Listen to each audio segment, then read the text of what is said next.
Alright, welcome guys to our Dark Souls challenge run. So we are heading towards a certain Hydra here.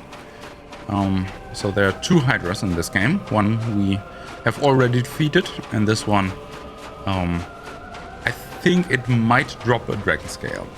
That's why I will try to kill it here. And then there should also be an item back there. You can maybe see it in the recording. Which I think are also dragon scales. Then there are some more items here in this area, although I'm not completely sure what they are. But let's just try to kill that for now. Don't get irritated by it getting so close. Try to block it with a shield, which didn't work out as well. In any way or form, okay. Maybe we can do it with a roll, if we hit the right friends. Okay, that worked. And let's try to... Oh, we are not one-shotting the heads. Okay, that's bad. Then let's go to our other weapon here. Okay. Does that work out better? Okay. But 2 hits are not enough? Oh my god. That kind of sucks. I didn't know she had so much more HP. Come on. Keep attacking us. Come on. Might have been a little bit early. No, it worked out. Okay. Okay, just one hit, but still we removed one of the heads. Okay. There I was too late with my roll. Maybe we can still get in 1 or 2 attacks. Let's drink up. Okay. And man, the camera is really not my friend on these fights. Is there even something here? Yeah, I think I hit something. These heads are so far in the sand sometimes. Okay. Okay, I should have run a little bit for that attack. Oh, okay, we got in 2. Nice. And the overall HP is quite low already. Despite it still having 3 heads. Which means that we had a lot of overkill damage basically in the heads. Since again there's a total HP bar and then there's an HP bar of each individual head. Yeah, and despite the Hydra now still having 2 or even all 3 heads, we still finished it and got 2 dragon scales. Nice. Nice, nice, nice. That is what we were here for. Let's see what these are. More dragon scales. Nice. Okay. So we will, however, still continue the remainder of this area here with this weapon and then upgrade our dragon tooth at the next possible location. There's a lot of running here. I will just fast forward through it, despite it being the first time that we visited here, just to save us some time.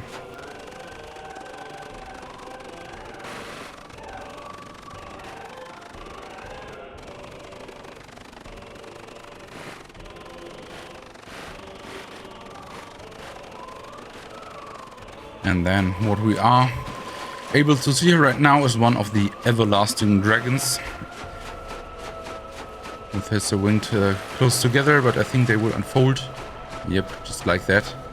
And so that is one of the biggies, basically. So this fire is already activated. We could just rest here. And we could also pray to the everlasting dragons. But for now, it just allows us to enter the Covenant. I do not really plan to join this one here. So there is one more thing that you can do, and that is a tail cut. I'm not sure why you can do that on an everlasting dragon. I'm not sure why he is not fighting you. But here you can get the dragon greatsword. Oh, nope, I didn't want to do that prompt. So this little sword here has 390 base damage, unupgraded, and requires 50 strength. It looks like this. So it has a huge fucking damage gain, but it's super slow. The attacks require so much stamina, and it doesn't even have such good range. And I think the impact damage is even worse than the Dragon Tooth. So I thought a little bit about using this weapon, since even our +2... where is it? Oh, Dragon Tooth. Here, even with +2 it has less base damage, but yeah. I don't think that the switch is worth it, especially because this one doesn't have any scaling on it, as you can see. Well, here at least we get a descaling, I think, and it should be get better when we upgrade it. So we're not using that. Let's get back to our trusty dragon tooth here. And then let's upgrade it with our new Does it even upgrade with Dragon Skills? Yes, it does. But I want to upgrade our Dragon Tooth here. So +3. And yeah, okay, we only need 2 more. Nice. So we can immediately upgrade it to +4. But actually, we don't have the souls to do so just yet. I, by the way, unfortunately forgot to check if we want to turn in any of the boss souls here for some item, for some unique weapon, but I will definitely do so at some point. So we import the weapon. Again, go to our Dragon Tooth here. Alright. And then just to spare us with our inventory management, I want to warp to Undead Parish and get ourselves a bottomless box from Blacksmith Andre.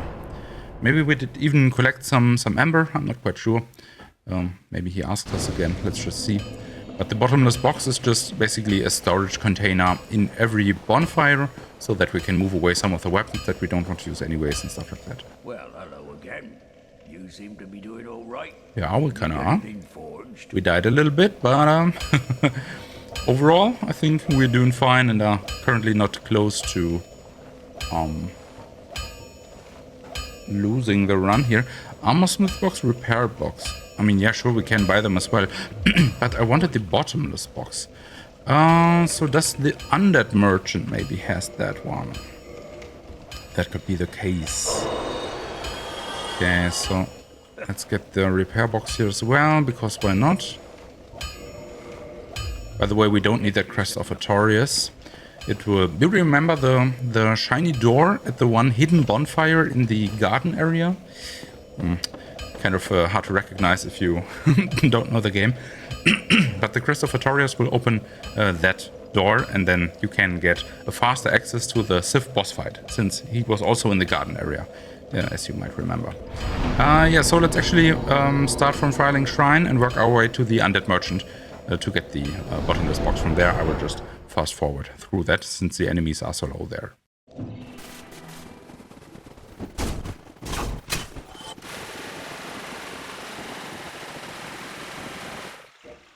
Actually, I do kind of came up with a little bit of a different idea here.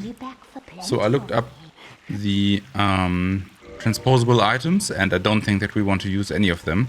So what I instead want to do is to just consume all the boss souls here, get ourselves maybe 1 or 2 extra levels, and we can also buy some homeward bones here at this vendor. So let's consume them, do that, and then we head to the bottomless box.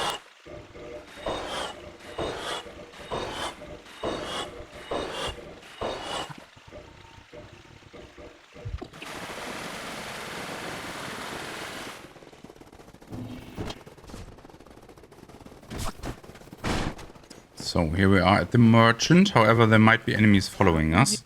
Let's try to trade with him real quick. Get the bottomless box. Do we need anything else here? Not really. Okay, so as you might have seen, I also bought 14 homeward bones, as well as the 1 humanity that the vendor had. And then, due to the fact that we can actually upgrade this weapon, or infuse this weapon with this lightning gold pine resin, I mean, I just kind of missed that he might have some of that, so I will head back to him and see if he actually does.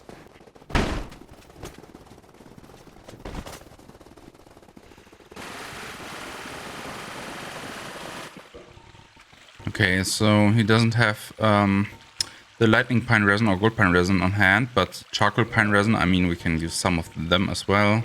So we have 10.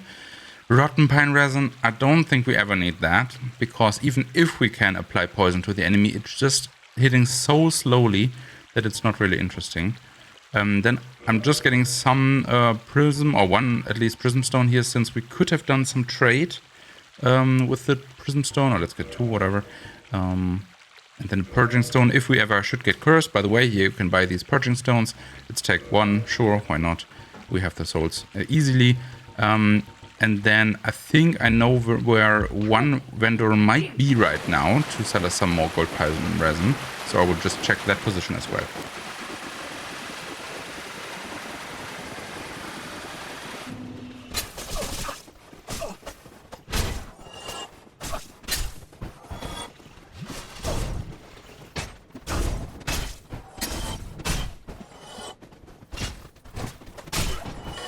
if I might recommend something to you, then go back through this fast forward and have a slow look at it. I think that was the worst kind of fight against the hollows, soldiers in the beginning, that I ever had. Man, I missed every attack. I hit the wall so often because of the hitboxes of the strange weapon here. Man, that didn't work out. So, yeah, originally we had the ring weapon here, or sorry, ring item here, which I didn't collect, but that merchant here is the one from in front of the Gaping Dragon. Aye, Shemai. He moved I here. didn't expect to meet anybody here. I suppose great minds think alike, eh? I'm afraid I don't see anything here. I'm afraid I don't... Okay, that was already it with his dialogue, and he does sell gold pine resin. Anything else of importance? I don't think so. I think there might be some special effect to his armor doing something, and he also sells some boss armor here, as you can see.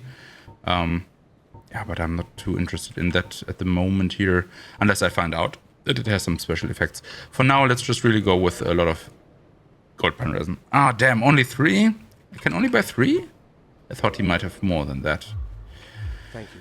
Okay, well then, still that's gotta be sufficient, and we only have it ready for some tougher fights. But maybe we will find a spot where we can get more gold pine resin. I'm not completely sure on that right now, because I do often play with sorceries, with weapons which are not infusible anymore. So let's talk to our sorcery buddies here. Oh, hello. I regret meeting you under such compromising circumstances. At least we both made it back unscathed. Oh, hello again. I was waiting to tell you. Master Logan has returned, and he tells me that he has you to thank. Well, we are both in your debt now. Thank you, sincerely. He's just over there. Go along and have a chat. Oh, hello. Terrific to see us both in one piece. And pray that you never go hollow. Oh, hello. Terrific. And... As promised, I will share my sorceries. I'm afraid that you are unable to learn sorcery. The basic framework, you see, it cannot be taught. Oh, do not fret. Life isn't all about sorcery. You will find your own way. Don't frown with regret. Peer forward with your head high. Hello there. Glad to see you alive. Hello there. Glad to see you so alive. although being thankful, these can't really help us right now, because we don't have enough intelligence, unfortunately. We need at least 10, I think, to unlock the sorcery vendors. And again, I thought we would need 10 to unlock the miracle vendor, but it doesn't seem like it. Maybe it's just like that in other games. In terms of level, I'm thinking to go 40 strength to get, on the one hand, a little bit more scaling out of our weapon, and in some situations be able to one-hand it. Also, vitality or endurance would be nice. It's kind of tough call what is more helpful, but I think I will opt for the 40 strength here. It will also be nice for our Black Knight sword if we use that. And then we want to attune magic, but not flesh sweat anymore. Instead, we want to use power within here with just one usage. And what that thing does is basically just infuse our body here for, I think, something like a minute or something. And then, as you can see, we lose health during the duration. At not even such a slow rate in the middle of a boss fight. That can be quite annoying. However, we deal like 30% more damage, maybe even 50%. I'm not completely sure, but it is quite a high amount. And I think there's even some other effect to it, which I can't, however, recognize right now or tell right now. It's not even ending on bonfires, by the way. Okay, I didn't know that. So what can we do next? We wanted to go to Seath originally. We now have our +4 Dragon Tooth. That is fine. I mean, +5 would be nice, but I think that should work out. So let's warp to the Anno Londo bonfire here, and let's make our way through the Grand Archive or through the Great Library or whatever it is called. It's also a reappearing scheme in the different versions of the game. Oh, she moved on because we destroyed the illusion of Anno Londo. I think I know where we should find her. Then I actually want to do that first, because we can get another Firekeeper soul from her. So as you can see here in the outer area now, the illusion is gone, and the... oh man, I just missed the elevator. And yeah, things are not looking too great for Anno Londo. Of course, in the date of the release of the game, the developers hadn't the options and the tools to really change Anno Londo in a big way, but the idea is that it is all in shadows and kind of destroyed, and that it is ruins, and that everyone is dead and stuff like that. But yeah, of course there are limited options to show and tell us that. Okay, so let's head towards the position where I think that the Firekeeper might be.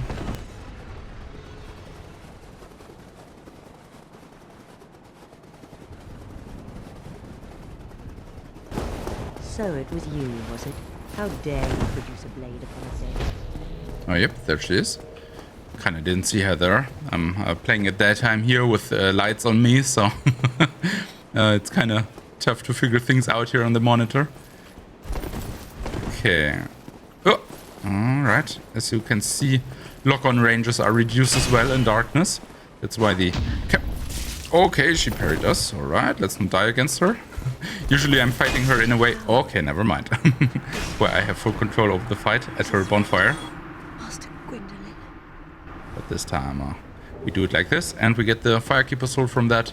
Exactly what we wanted. There are some other enemies as well up there, but that's not too important for us. So I think we should just turn down this elevator here. Actually, I will head back to Filing Shrine quickly to upgrade our Estus Flask here. And then we will go for Seath. With looking at the time here, probably in the next episode we will start our run to the Grand Archives. For now, let's just get back and upgrade our Estus.